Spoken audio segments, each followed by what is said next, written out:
Good morning, everyone, and welcome to this Stats Café on measuring e-commerce and online prices for CPI. So we are ready to start, and at this point in time, let me ask Ms. Rike Hansen, the Chief of the Economic and Environmental Statistics Section in ESCAP Statistics Division, to give us her welcoming remarks. Over to you, Rike. Thank you so much, Alec, and thank you to all of you who are calling in to join our Stats Café today. A warm welcome from me as well. So as Alec mentioned, we are really focusing on two topics in this Stats Café: measuring e-commerce and CPI online price collection. And if we look at e-commerce and the CPI, it's really two topics that are much in center of discussions among statisticians in the economic statistics departments of statistical offices around the world, because these are statistics that are in very high demand. The CPI, the inflation figures, remain some of the most popular statistical outputs in most statistical offices around the world. And the second reason this is being much discussed is that these are also areas where it's very, very clear that innovation is required to ensure that we continue to produce comprehensive, accurate, and timely statistics. We are talking much about innovation today because of the changes that are happening in the ways that all of us are buying and selling goods, how they are traded, and of course the move to online trading is something that has really had and still has profound changes to society, and hence also, of course, the way that we can continue to produce statistics in these areas. And indeed, the keywords for this Stats Café are change and innovation. Yeah, we are looking at new concepts, new modalities. We are looking at changes in terms of trading, shopping, consumer purchasing habits and patterns. We are looking at new industries, new type of companies coming up in the context of e-commerce. We are looking at online payment systems, etc. And that means, of course, that we are both pushing and observing innovations from paper-based surveys to online data collection in the form of web scraping, for example, which we will be hearing more about. The use of scanner data is another example. We are also looking at innovations needed to measure new types of economic activity and the types of companies and their business models and operations that are still emerging and evolving into a more digital economy all the way around. So I'm very pleased that we have experts with us today. You see them already now on the screen from both Singapore and Indonesia. We'll be hearing about approaches to measure e-commerce. We'll be hearing about online price collection, online data collection for the CPI. And we'll also hear some reflections and experiences to a very related exercise, namely the 2021 round of the ICP, the International Comparison Program, which has almost come to its conclusion. We're all waiting to see the final results early next year of this very large and global exercise. So I really look forward to hearing from the experts today. And I want to also just take the opportunity to thank you personally, but also your respective institutions for agreeing for you to spend your time and resources and expertise to really contribute to regional exchange of experiences. This is one of the key purposes of these stats cafes, to spread out, you know, the learning, so we can all benefit. So without further ado, I'll then hand it back to Alec, who will be facilitating our discussions the next hour and a half. Over to you, Alec. Thanks. Thank you, Rike, for your inspiring remarks, and Victor will be our first presenter. As you try to set up your PowerPoints, just a couple of housekeeping rules. You can always put some comments or questions in the chat function, and then we'll be able to come back to the presenters to respond. So let me invite Victor Suyanto. He is a junior expert computer administrator at the BPS Statistics Indonesia, and he will be giving us or sharing us experiences on measuring e-commerce using market price sites. So Victor, you have the floor, and please do share your PowerPoint. Okay, thank you, Alec. Okay.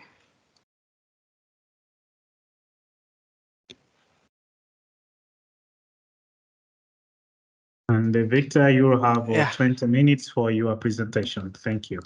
Okay.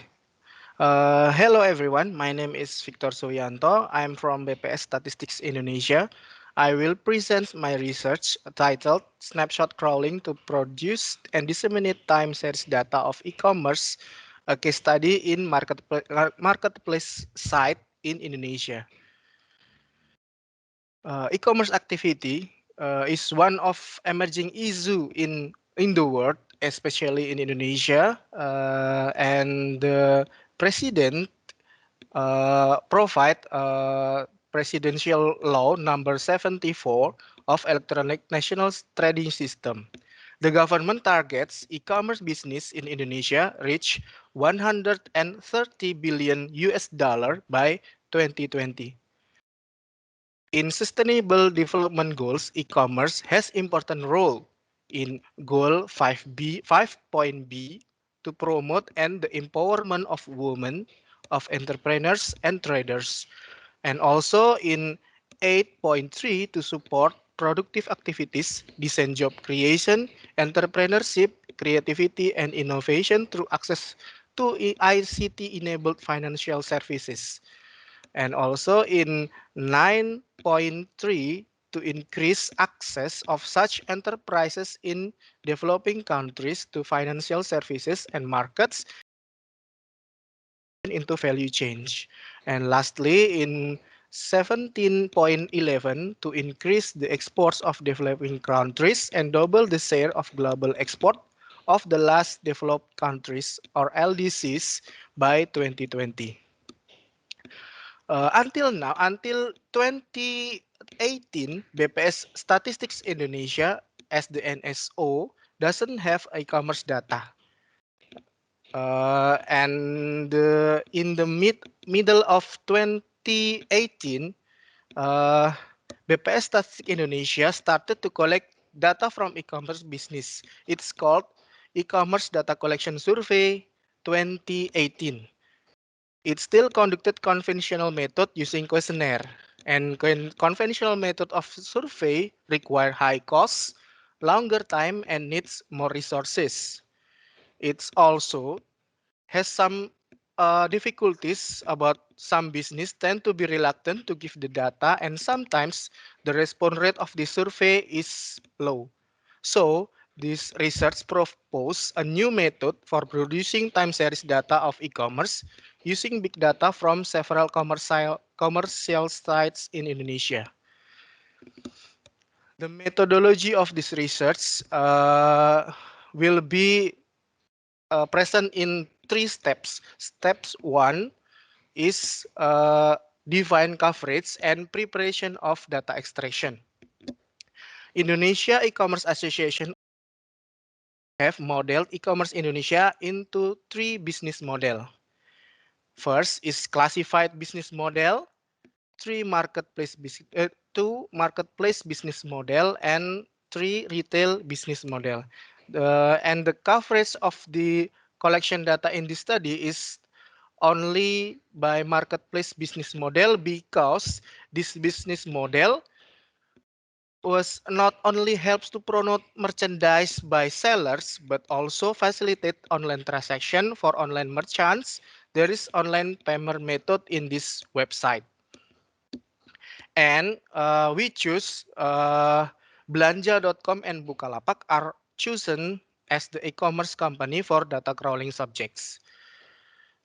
For the preparation of data extraction, we categorize products from website into 12 categories using categories of e-commerce products by Eurostat in 2016. And then step number 2 is to develop scraping robot and scheduling them to scrape the data of e-commerce by the marketplace website. The public data from e-commerce sites is being scraped by robots and store them to transactional DB. After all scraping robot done scraping the data, we do ETL process to migrate data from transactional DB to data lake DB. This data stream from website to data lake DB is scheduled monthly. This is the development of scraping robot. We use Covex Kapau software, because this software is because this software is licensed in BPS Statistik Indonesia. This is the development of scraping robot. As we can see here, the marketplace website interface is covered in this section. So we can scrap whatever we want to access the data of e-commerce. And after we can see the interface here, we can also make the algorithm about scraping robot, where to be stored on the transactional DB in this section of development. And after scraping the robot, we also make the ETL process for transactional DB to data lake DB. One of the ETL process is to transform location information to location in BPS. It has to be done because of location data in transactional DB, as the result of information scraping from website is stored as text data. Location name such as Medan City, Jakarta City, etc.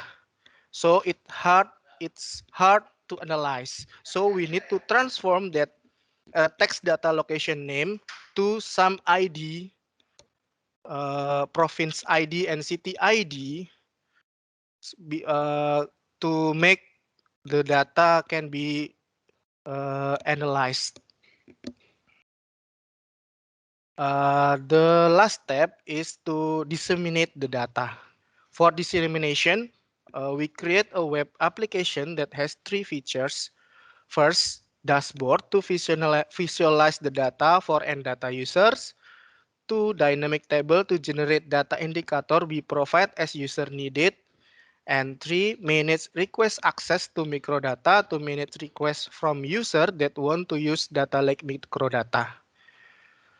This website is already closed because there is some issue about the 2018. So this website is not active. This is the example of homepage dashboard in this application. In the dashboard, we can see a percentage of unique sellers, the most province for the top 4 province with the most percentage of unique seller, and then the percentage of e-commerce unit sales by category, the percentage of e-commerce expenditure by category also. And for the dynamic table, the user can choose the subject of the data and also the this dimension of by category or by location to generate for a dynamic table. And to access the microdata, user has to register in this website and make a request for to access the microdata in this website. And if we approve, we can send the microdata or data like DB to users. The conclusion of this research is there are 9 variables successfully collected in this research, namely location of seller, province and city ID, product's name, category, stock of the product, price of the products, number of sold item, unique seller, and because this is the time series data that scheduled scrapping monthly, we also collect the time periods variable and also the products URL variable to collect some uh, panel data from one product. There are 6 statistics indicator of e-commerce in this research. One is percentage of e-commerce expenditure, percentage of e-commerce unit sales, percentage of unique seller, growth of e-commerce expenditure, growth of e-commerce unit sales, and growth of unique seller. Data and indicators can be presented monthly, quarterly, or annually in web application. This website is already not active. And after we discussed this research in Bangkok 2018 and uh, after my discussion with Director of Statistic Information System, there is three critical problem if we want to make this e-commerce data publish. One, marketplace website and marketplace actors do not know that their data being scraped and for what purpose. So the data was not authentic because there is no agreement from marketplace website. Two, the robot was designed like human behavior. If there are changes in marketplace website user interface, the robot cannot work properly to scrape the data. And number three, in 2018, there is no legal framework for this scraping e-commerce website. So we don't know whether this process is legal or allowed. So we cannot publish this data because there is no legal framework. And in 2019, in e-commerce survey 2019 in BPS Statistik Indonesia, only use this method for supplement to complete the unique sales data frame. And because of some difficulty to conduct business-based survey, in 2020, BPS conduct e-commerce survey by a household-based survey to collect e-commerce data.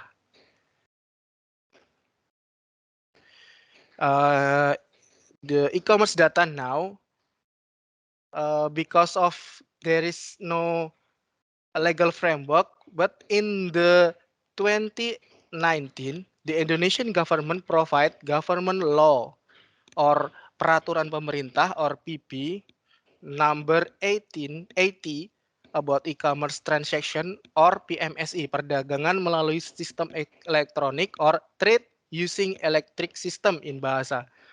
In this law, BPS Statistik Indonesia gets the authority to collect e-commerce data from e-commerce actors.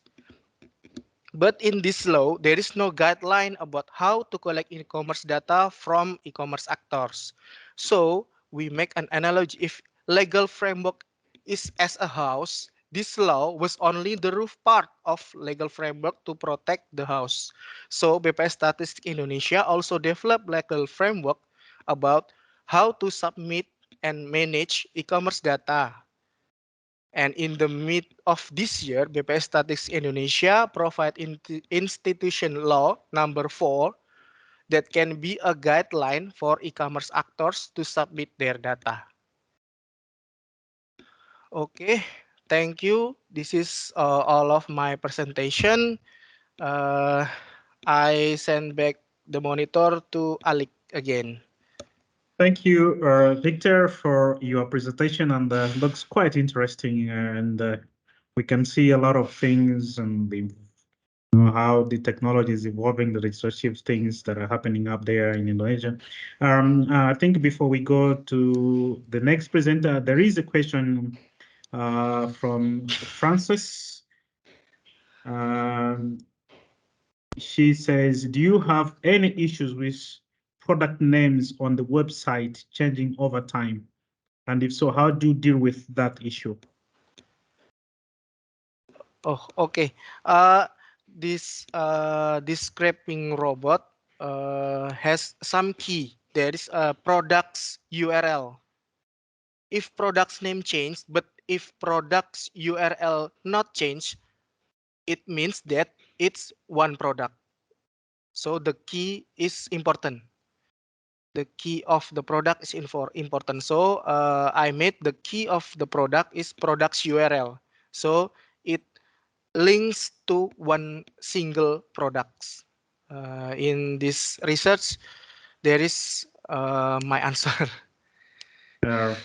Thank you. I'll probably put Frances. I know she's Yeah, done a lot of that work makes here. sense. Thank you. Frances, Okay. okay.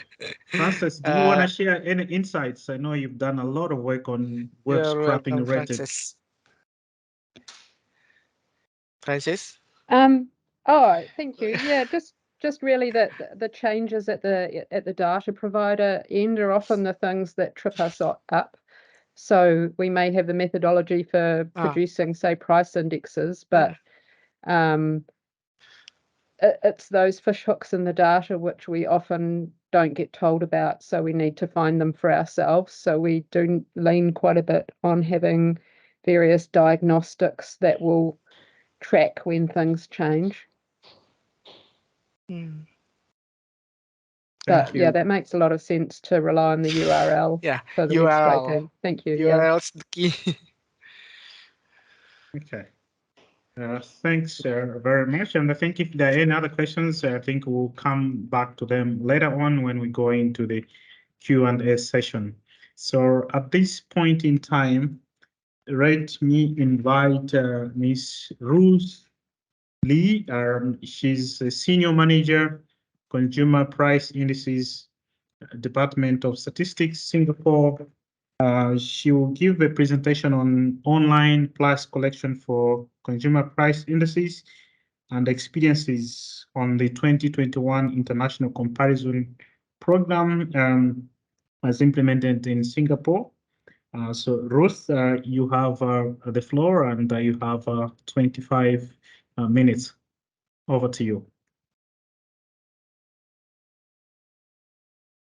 Thank you, Alex.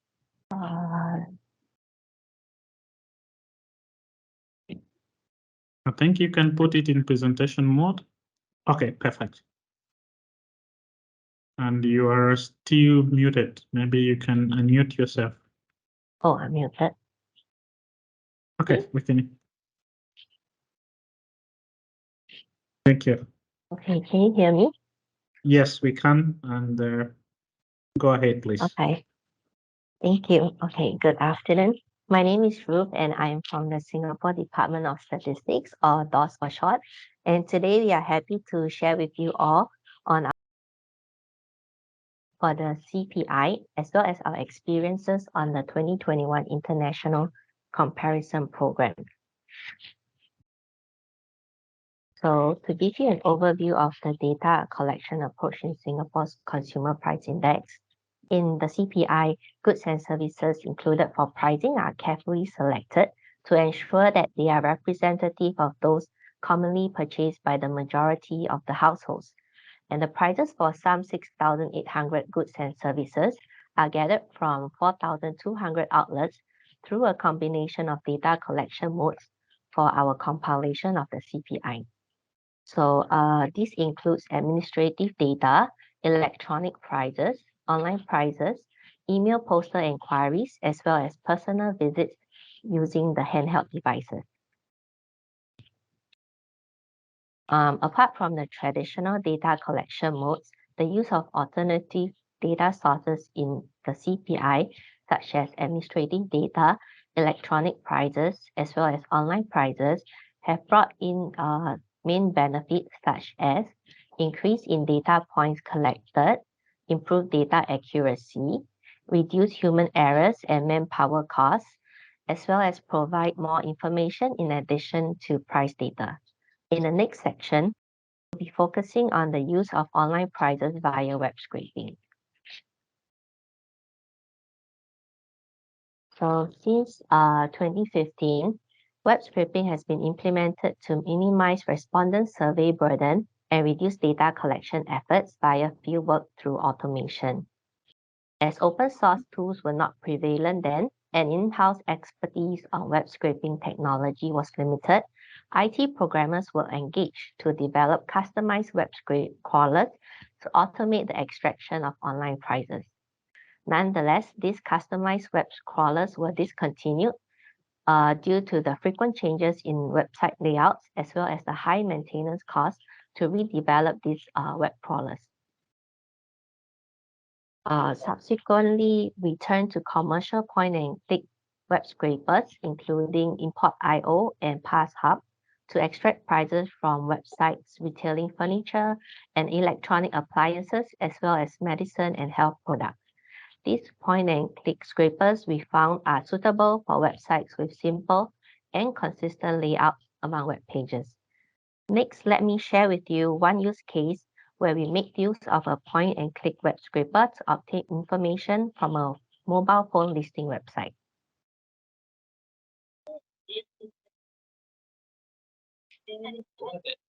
So, for example, let's say we would like to collect information on the brand description, usual price, and retail price of mobile phones available on the website.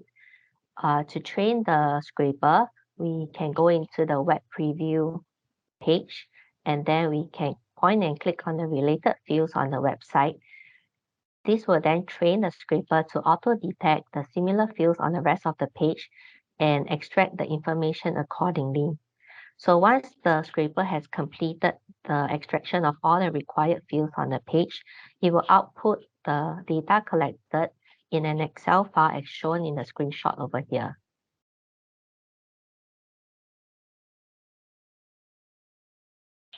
Subsequently, with the emergence of Python programming language, in-house web scraping scripts are developed using Python via the Request, Beautiful Soup, and Selenium libraries.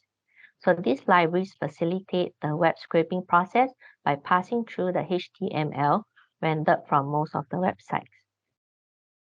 They also allow greater flexibility to the output format, and the use of such processed data enables more efficient compilation of the CPI. So detailed price information from websites such as those retailing food and apparel can now be extracted using the Python scripts. And on my right, we have a figure on the examples of the data fields that were extracted using Python.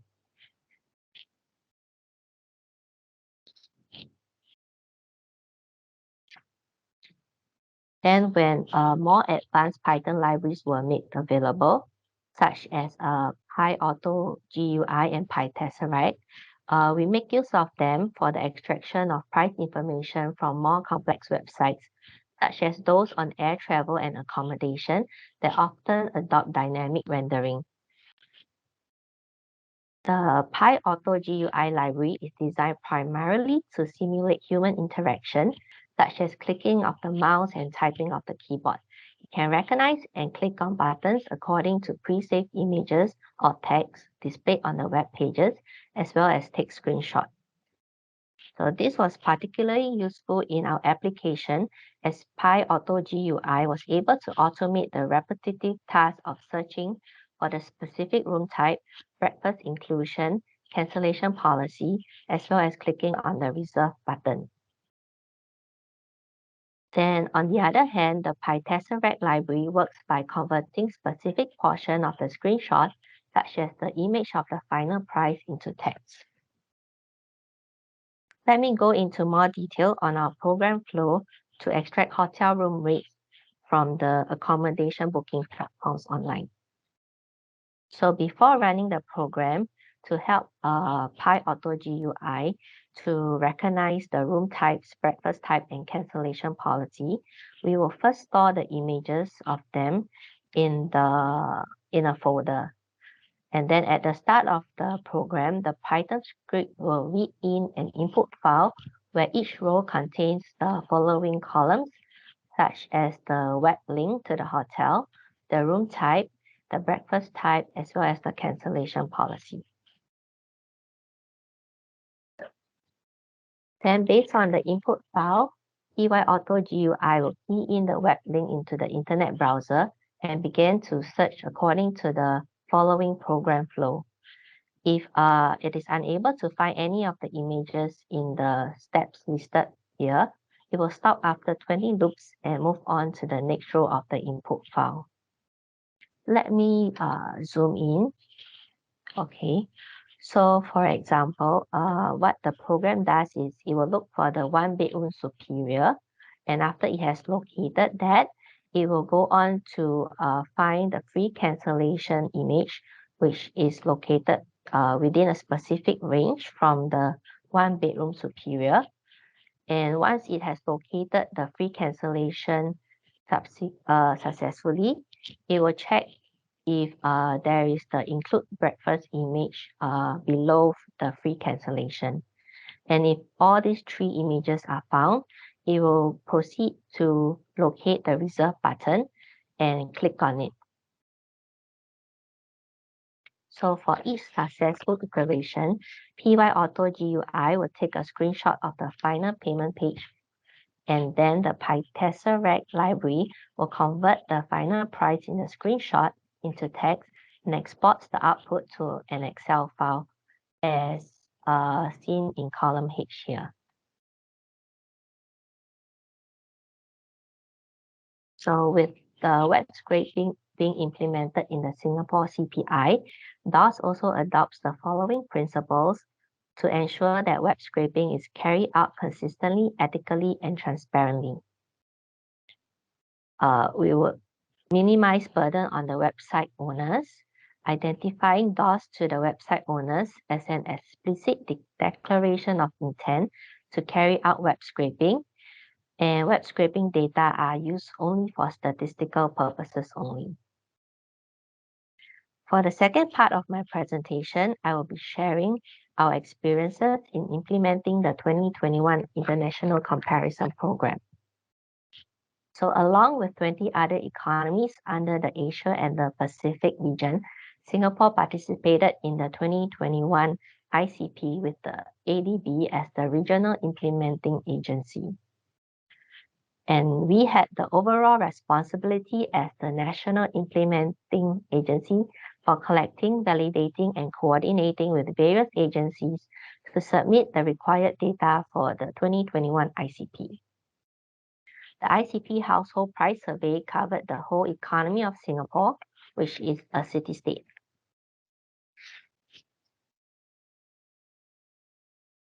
Singapore prices for household consumption items are primarily sourced from DOS Retail Price Survey, where the prices collected are used for the compilation of the CPI.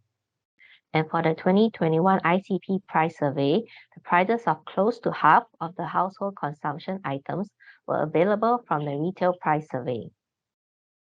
All prices obtained were checked and verified with respondents before submission to ADB. Where possible, the price trends were also compared with those of similar items selected in the CPI basket to consistency. We also face some challenges in our implementation. On the data collection side, prices of ICP items which were not available were specially collected through the conduct of additional price surveys or extraction of online prices. Additional resources had to be catered in order to meet the data collection and compilation needs. Significant effort was exerted to compare the detailed specifications for each collected item to ensure consistency with the 2021 ICP product list and data economies. The COVID-19 also affected our ICP implementation. For example, the ICP benchmark year was postponed from 2020 to 2021, and our early preparatory work that was done was halted and had to be reviewed again. 2021 ICP survey. The COVID-19 situation and the slew of measures implemented also led to reduction and suspension of air travel services and package holidays in Singapore, and this impacted the collection of prices for passenger transport by air and package holidays. Operationally wise, with the tightening of community safe management measures to manage COVID-19 for various periods in 2021, our price collection schedule had to be adjusted accordingly. For example, during the Phase 2 heightened alert, when dining in was suspended and social interactions were limited, the ICP fuel collection activities were scaled down. Despite the challenges mentioned, we also learned from our experiences in ICP through the various regional workshops that were useful in raising awareness and understanding of issues and challenges encountered by different statistical officers in the different economies. And our participation in the several rounds of ICP helped enhance price and national accounts compilers' understanding of the PPP methodology and estimate. Where available and assessed representative, alternative data collection modes such as online prices and email surveys were adopted in place of ICP price collection on the field. And to ensure quality of the alternative online price data source, these prices are obtained mostly from the retailer's official websites or from well-established and popular websites. We also developed an ICP module and integrated it with the CPI system to facilitate data entry, processing of required prices, and compile relevant statistics for the ICP. So this reduced the need for duplicate effort to maintain separate databases for price quotation used in both CPI and ICP. And this module can also be adapted for future rounds.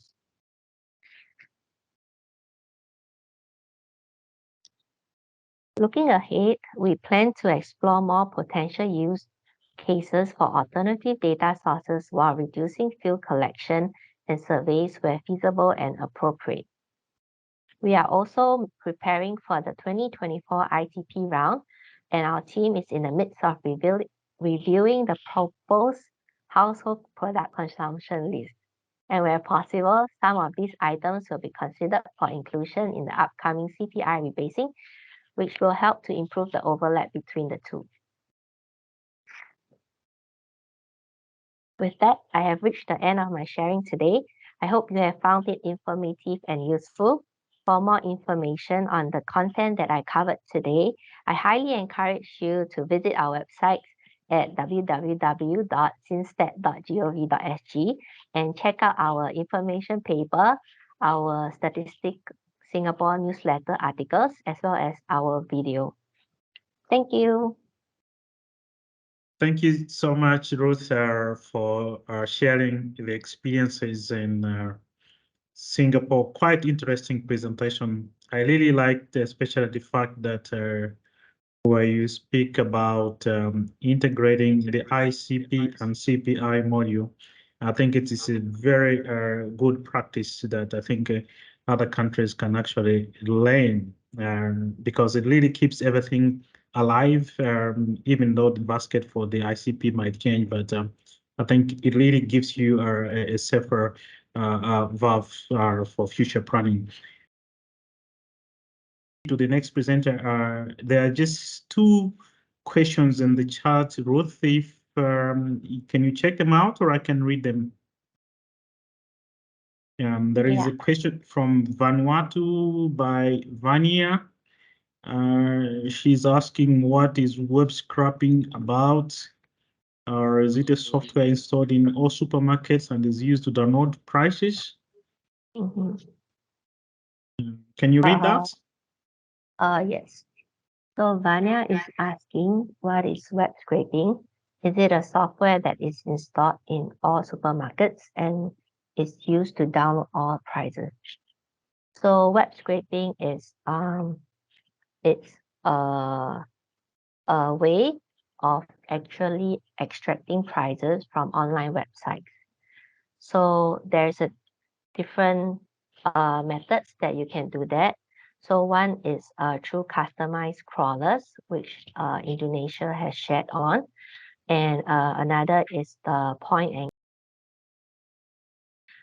such as Import.io and PassHub, which you can also find them online.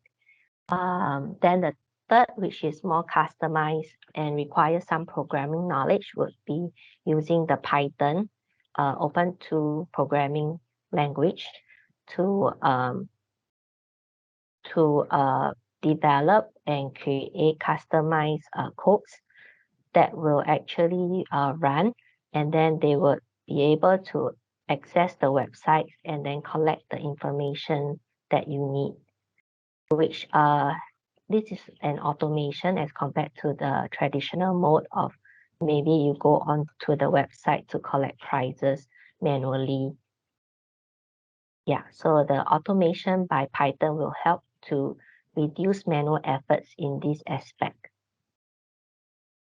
But for web scraping, developers will need to study the layout of the websites before they decide on which is the most appropriate and efficient way of.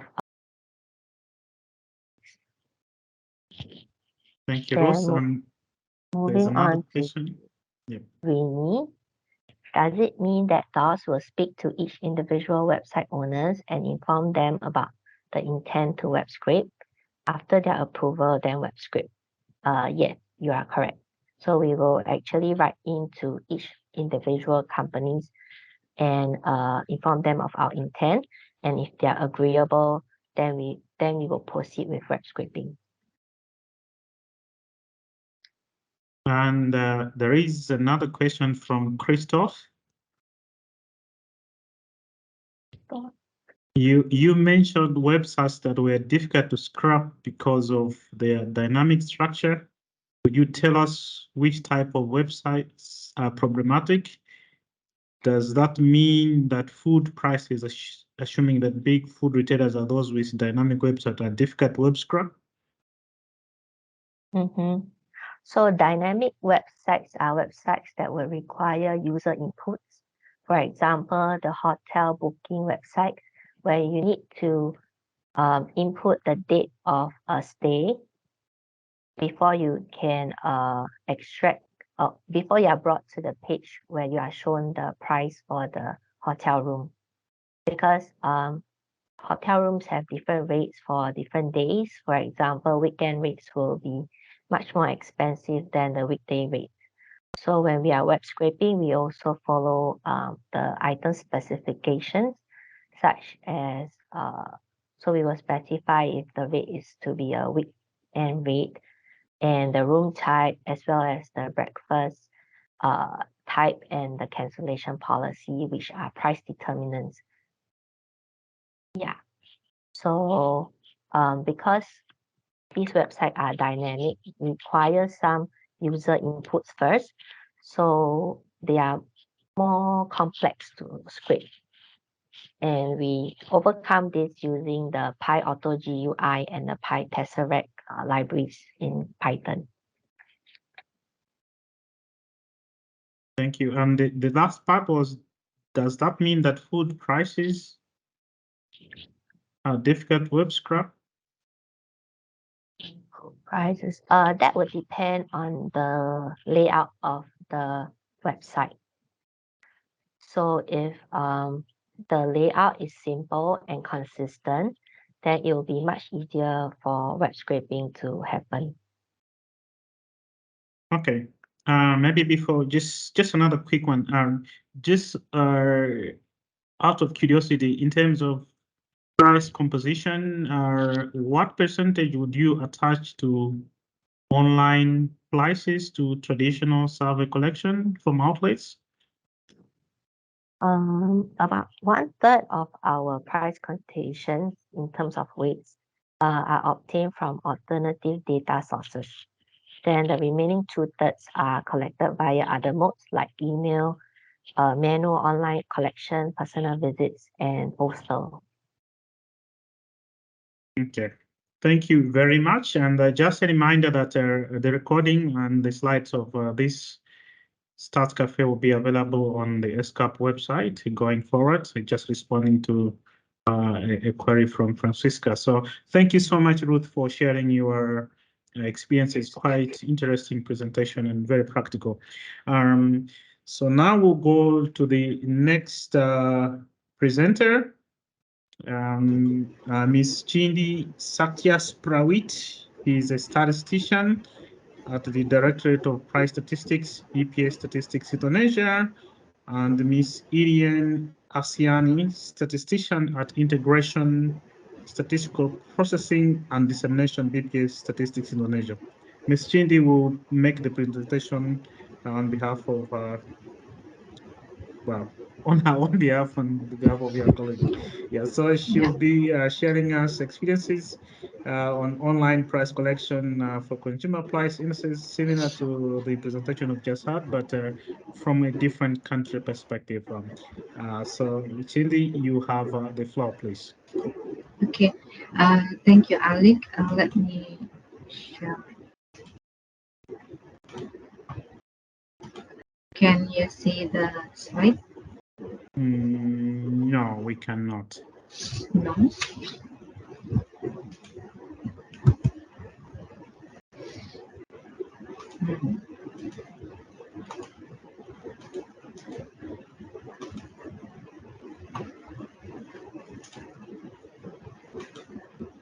What about this one? No, we cannot. Oh, wait. Yes. Yeah, we can say it. Yeah. Oh. Go ahead, please. You have 25 minutes. Yeah. Okay, thank you, Alec. Good morning, everyone.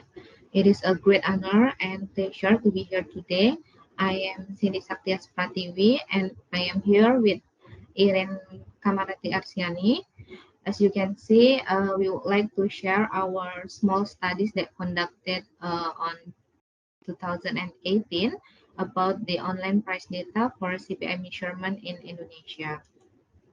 So the study was started because of the existence of digital economy that growing rapidly, which we all experience, including in Indonesia.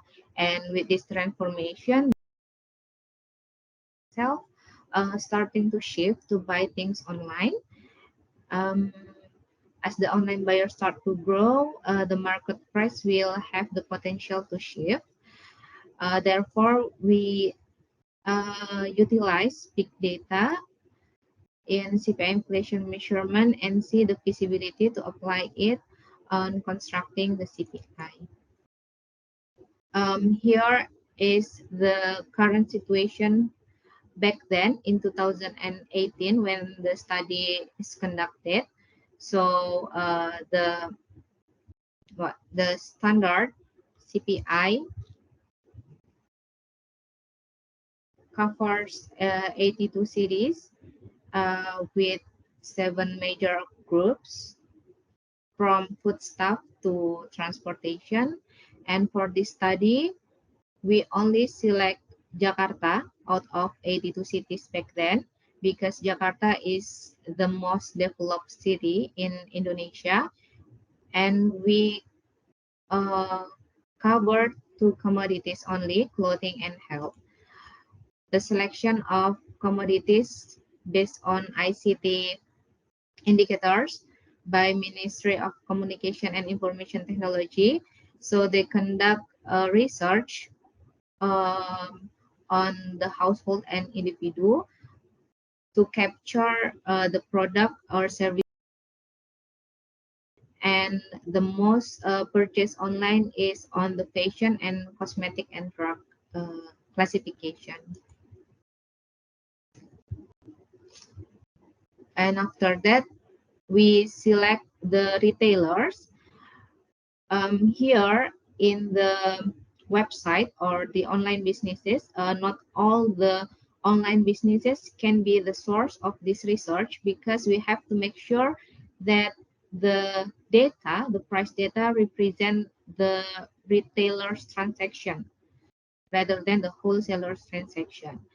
And here we use the recommendation from the billion price projects to prefer multi-channel retailers than the online-only retailers in choosing the website. According to the iprice.co.id back then in 2018, we choose Matahari Mall and Alpha Card because it has the most visited numbers of visitors of the website. And for the medical care, we choose K20 and Prakto.com for medical services. Then we choose the infrastructure to capture the data. Back then, we tested many web scraping software, and we conclude to use Web Harvey because the easiness to use, the user-friendly one, the most user-friendly one, because for us that has no technical expertise, we could just click and extracting the data. To extract the data online, first we define the URL and we teach the software what kind of information that need to be collected from the web page, and then the scraping began. This is the example of Web Harvey. And after that, we calculate the CPI from online price data. There is limited information for calculating the CPI back then because we have no weights for online transaction. So we use the methodology of the standard CPI. From the weights of the commodity basket, we use the available basket back then, 2012 cost of living survey. And then we use modified last payers, and all the methodology is identical to the standard CPI. The result here from the clothing commodities, from the men clothing, women clothing, kids clothing, and other clothing and equipments, the classification is based on the fixed basket 2012. Here, there is no difference between the online and offline indices, but if we see more deeply, the online CPI has a lower level of indices rather than the offline CPI. And here, with this clothing commodities group, we can gather more detailed specification for this group rather than from the offline data. And for the medical care, the health, For medical services and pharmacy products, there's no significant difference on the indices between the standard CPI and the online CPI. However, for the personal care, it is significantly different between those two indices, particularly for the face cleaner and facial wash and liquid body wash commodity. Then after we calculate the indices, here we try to identify how to minimize the bias based on the online price data that we gathered. First is the quality change bias, because online data can give us more detailed specification compared with the offline data. So we can use the method introduced by ILO to minimize the quality change, which is the overlapping quality, because the price data. And for the substitution bias, because the online retailer offers a lower price of the same product available offline, so we expected that it will potentially lower the substitution bias, even though we still use the fixed basket because we use the last payers index. And the third one is the outlet substitution bias. Here in this study, we choose the website that has offline store. So the study tried to minimize this bias by choosing the most visited online retailers that have offline store. And the fourth one is the new product bias. Here we could be minimize this new product bias because there's more new products information that easily discovered from the online data rather than the offline data.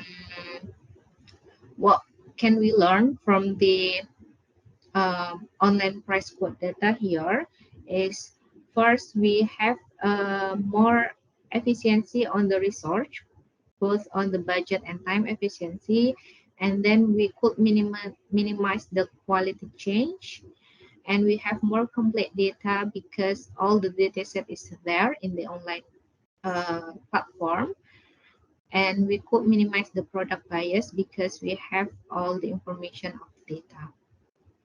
However, there's challenges using web scraping online price data. First is the retailers that refer to CPI, the retailers that really represent retail transaction is not easy to be identified in the internet back then in 2018. And the second one, because for Indonesia, we conducted the CPI survey on 82 cities back then in 2018. So we have to decide this price from the online data could be categorized in what city. So we have to study more to decide the territory limits of online retailers and of course its weight. And the third one is the limit numbers and type of online retailers rather than the offline stores in terms of the commodity. And then most of the online stores in Indonesia doesn't facilitate user to access historical data. So if we want to do the online price data, we can gather the historical data to make the data series. And the last one, not all websites provide of products sold by online retailers. So here we need extra effort to approach each of the platform and gather those data. The conclusion of this study is that the online price data will be very useful for BPS Statistics Indonesia to capture more representative data as the behavior of consumers started to shift to buy things online, and constructing the CPI on the clothing group and hot group. The study shows that in order to minimize the bias, it is important not to randomly choose the online retailers and the available online price data. And the third one, the online price data does not only give the obvious advantages, but also some limitation due to the territory classification. And for one, supporting program is needed to cleaning and matching data process more efficient, because back then this study match the data so that we can build the series manually using Excel, and it's very time consuming. And the last one is this study give feedbacks to analyze a deeper research on online price quote data in Indonesia.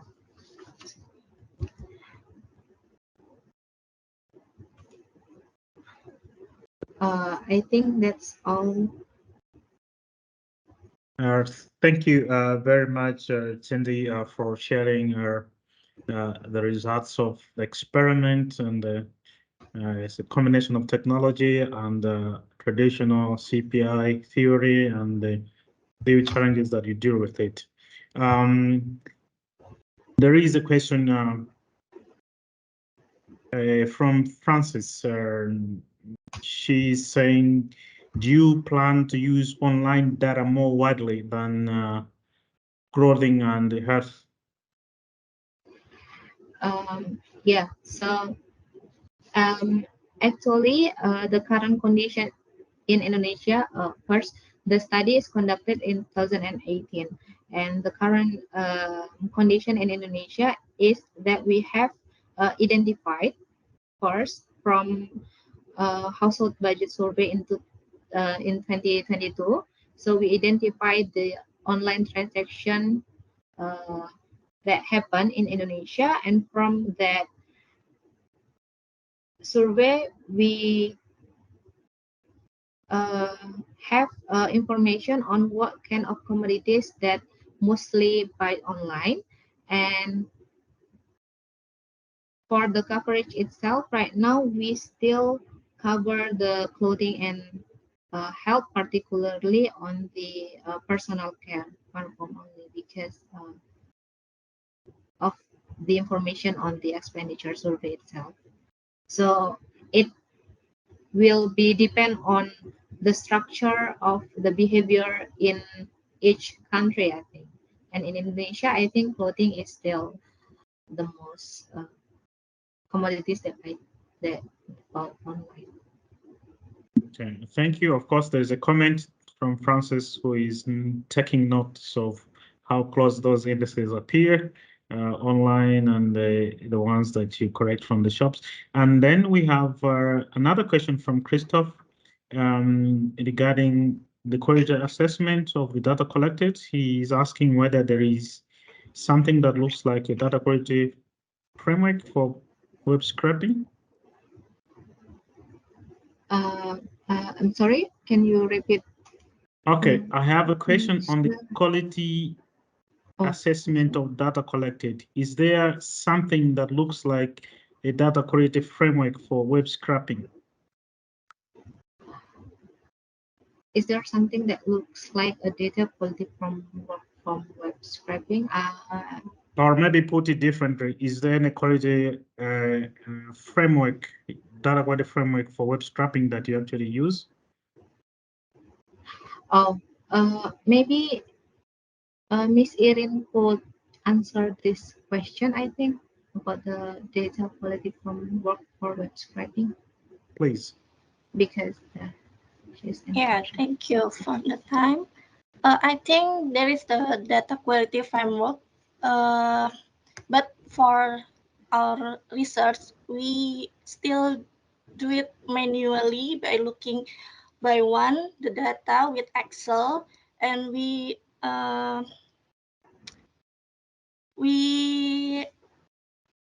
not yet implement the data quality framework in this research.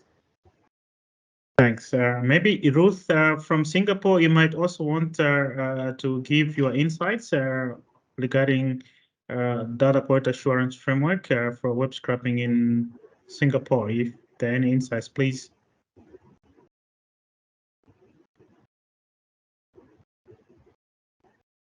Ruth, are you there?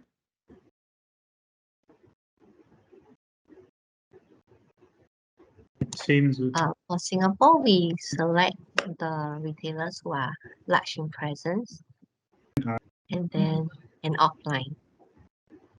So in terms of data quality, we will still review each item and verify and check if the specifications are the same before we take the price increase or do any price adjustment. Yeah, thank you. And then we got a question online, I think, during the registration process, and this is to all of you presenters. It is coming from Mr. Yi P. Ling Pu from the People's Association of Singapore. I think maybe this is a user perspective. So I've put up the question in the chat where it says various international agencies have explored online scraping for price information. How do agencies overcome various challenges? For example, private organizations improving their site design to prevent scrapping, or what other collection alternatives have agencies explored to? So this question is open to all the presenters. Maybe Ruth, you can go first, and then we can go to Victor, and then we can go to Chindi and Irian.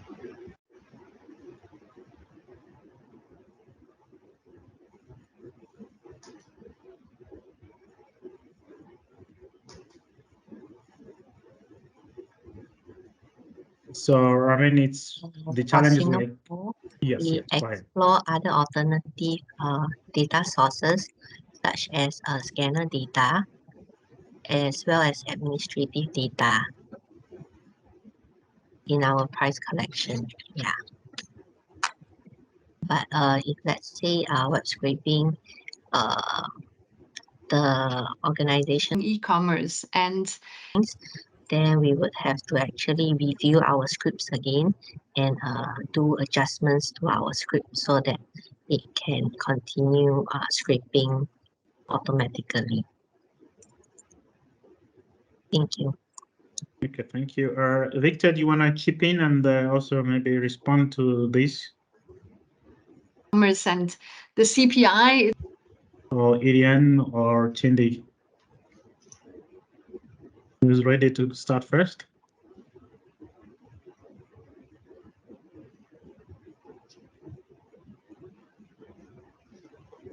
Me first, like, or Cindy?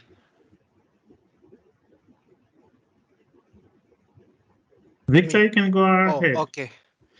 Okay. In Indonesia, as I know, that there is in this institution law of BPS number 4 in year 2023 in this year. So, can I share some of the law? Okay.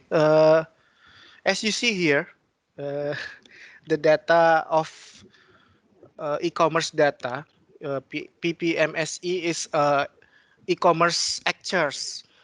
Data e-commerce actors. There is some product and location and transaction, and it can be submit in BPS Statistik Indonesia by using e-form. There is e-form in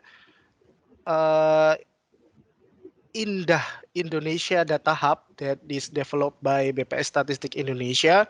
So the e-commerce actors can fill the e-form in there in Indonesia Data Hub. So the data can be stored in our database. And also the e-commerce actors can upload the data table that contain these variables to the Indonesia Data Hub website also, and we can go to machine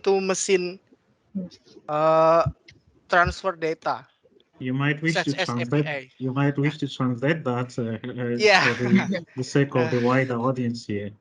Yeah, it can be transferring data by API. So we not scrap the website, but in the e-commerce actors can send the link or or URL to API, so we can go there and there is some data in there. It is the machine to machine data transfer, and the e-commerce actors can go to BPS office in Jakarta, and they can provide them in there. There is a four-way to collect the data, the e-commerce data in this institution law of BPS this year. Cindy, any Yeah, addition? yeah. Maybe I will add what we in the Directorate of Price Statistics doing right now. So because of that legal that has been produced by BPS Statistics Indonesia, right now we try to approach the platform. So we providing notification to the provider, to the platform, in the form of like You broken. Okay. We cannot hear her. I think maybe we can move to the next question. So I think this question is open to all the presenters. Chindi, you maybe you might wish to maybe switch off your video just to improve connectivity. So there is a question, I think it's coming from Singapore or Malaysia. It just says DOS CPI. How do online data compare with e-commerce?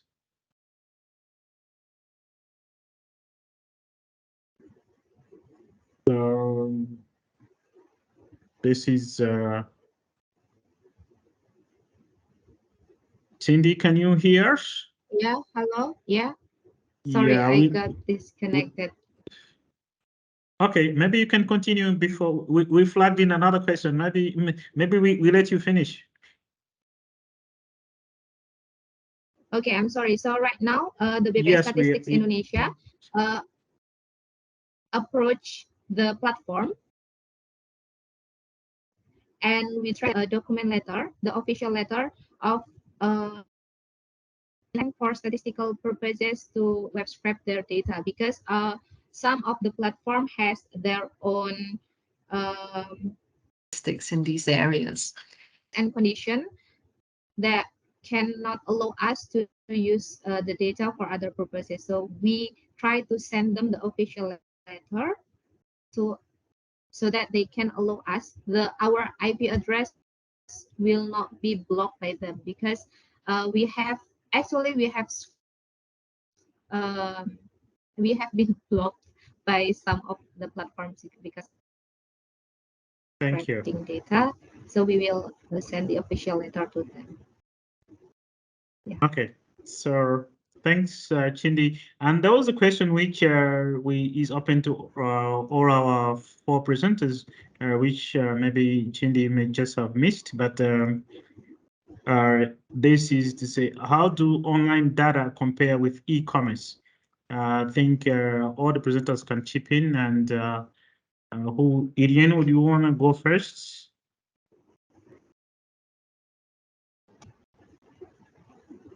I can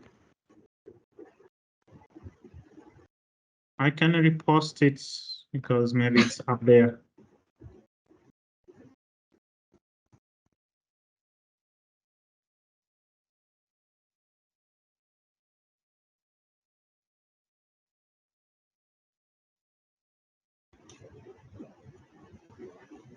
So maybe I can answer it on behalf of Mbak Irin.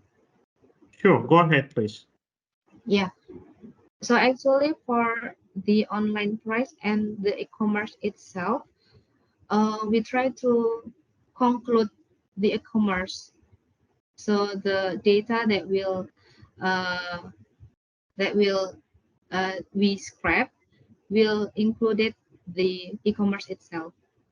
So the price on the marketplace, we will include that. But of course, we have to make sure that the data will represent the retail transaction only, because there are some websites that if we buy more, then we will have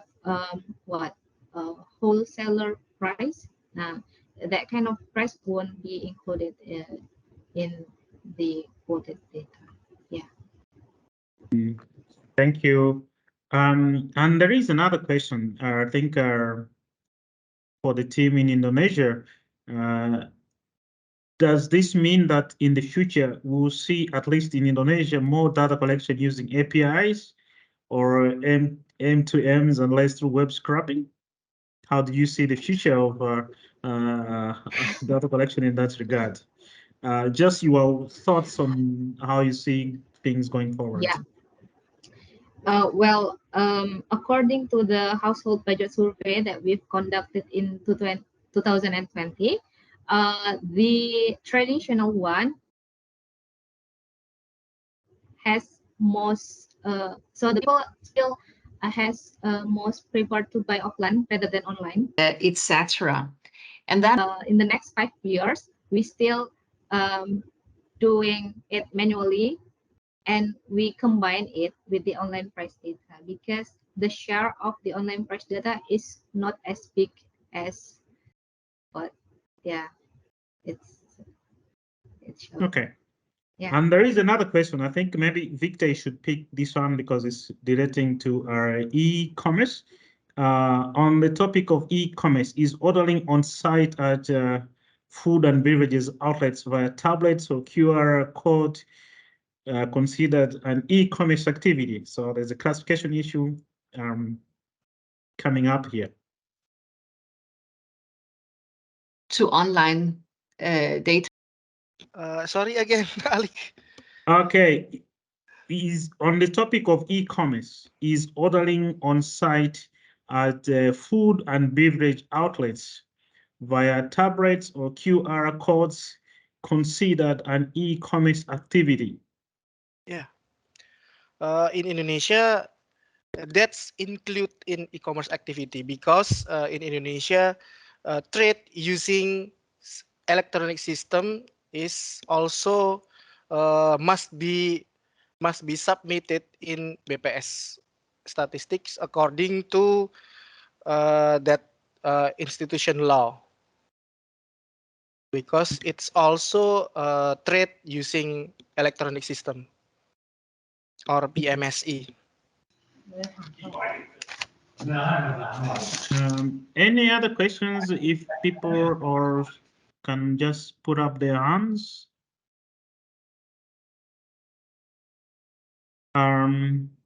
If not, maybe just some last thoughts to all the presenters. The other countries that are considering taking this route of adopting such kind of innovations, what are the issues or what are the key issues that they should consider to put in place and do it right at the first before they start trying to measure e-commerce or pursue web scraping, online price correction? Just final thoughts from all the presenters.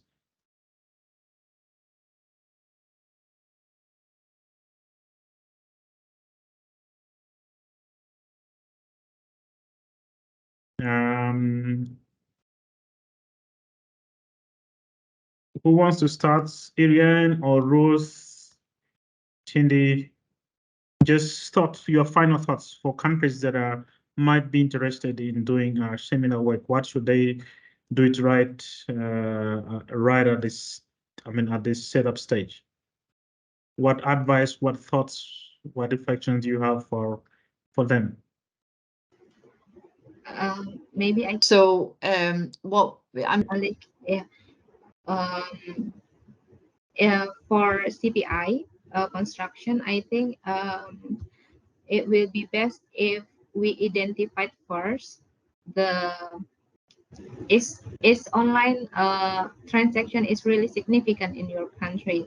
If it's significant, then do the online price quote data.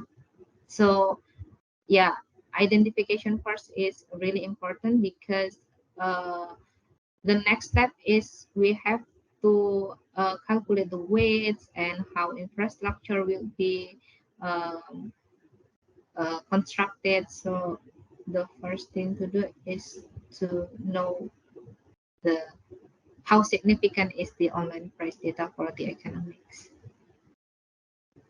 Yeah. Thank you. Any thoughts from Singapore?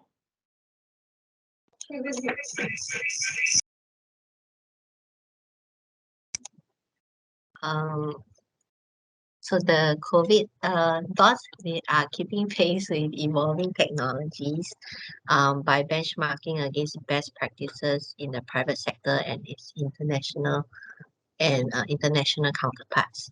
And we are also tapping on new softwares as well as open source tools to ensure that data collection, processing, and compilation methods remain relevant and efficient. So for more information on what we have done, please go to our website and check out our information paper and our SSN articles. Thank you. Thank you. We just got that QR code, so I think we'll scan it. Victor? Here's some reflections and I only this year is the really big year for e-commerce data in Indonesia because of this institution law. So this is our homework in BPS Statistik Indonesia to socialize this institution law, so the e-commerce actors be can provide the data not only in marketplace, not only in online websites, but also e-commerce transaction in retail or any factory that used electronic system. It must be provide in BPS, so we can get the e-commerce data, a whole picture of e-commerce data in Indonesia, and also it support one of the most targeted in Indonesia. It's one data, Indonesia one data, so we can collect the data into one repository in BPS. This is my talk, and web scraping is okay. It's good, but it's fully depend on the websites. So if the website change according to the developers, it must be some development, and we must go on in web scraping. No, not web scraping, but M2M, maybe M2M data transfer can be alternatives for that web scraping challenge in collecting e-commerce data. That's for me, Alec. Thank you very much, Victor. Ian, any final thoughts? Yeah. Can you hear me? Yes, we can. Go ahead, please. For the CPI, I think it's more accurate if the trader register or